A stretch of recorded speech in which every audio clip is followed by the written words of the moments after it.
26শে November 1949 এই দিনটিকে আজও স্মরণ করা হয় ভারতীয় সংবিধান দিবস হিসেবে। আর আমরা সবাই জানি ঠিক তার 2 মাস পর অর্থাৎ 26শে জানুয়ারি 1950 থেকেই আমরা পালন করে আসছি প্রজাতন্ত্র দিবস। কিন্তু এই কাহিনীর পেছনে লুকিয়ে আছে এমন কিছু মজাদার তথ্য যা হয়তো আমরা অনেকেই জানি না। প্রথমত, ভারতের সংবিধানকেই বিশ্বের সবচেয়ে বড় তথা লিখিত সংবিধান হিসেবে ধার্য করা হয়। এর মধ্যে আছে প্রায় 470টি অনুচ্ছেদ বা আর্টিকেল, 25টি অংশ বা পার্ট এবং 12টি তফসিল বা শিডিউল। শুনলে অবাক হবেন, কিন্তু সংবিধানের অরিজিনাল কপি প্রথমে টাইপ করা হয়নি, বরং লেখা হয়েছিল সম্পূর্ণ হাতে কলমে। প্রতিটি কপি ইংরেজি ও হিন্দিতে লিপিবদ্ধ করেন স্বয়ং প্রেম বিহারী নারায়ণ রায়জাদা, আর নানাভাবে অলঙ্কিত করেন তখনকার প্রখ্যাত শিল্পী নন্দলাল বসু। সংবিধানটি প্রথম দিকে ছাপাও হয়নি, বরং কপিগুলিকে বিশেষ ফটোলিথোগ্রাফির সাহায্যে বানানো হয়।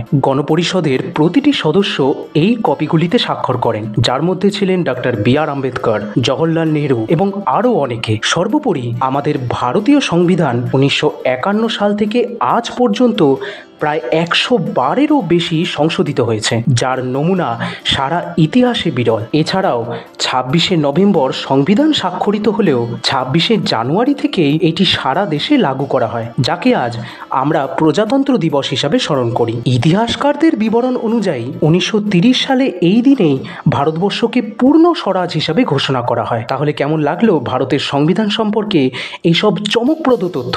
ভালো লাগলে লাইক আর শেয়ার করতে ভুলবেন না কিন্তু। আর এরকম নতুন কিছু জানতে হলে সাবস্ক্রাইব করুন প্রভৃতি চ্যানেলে।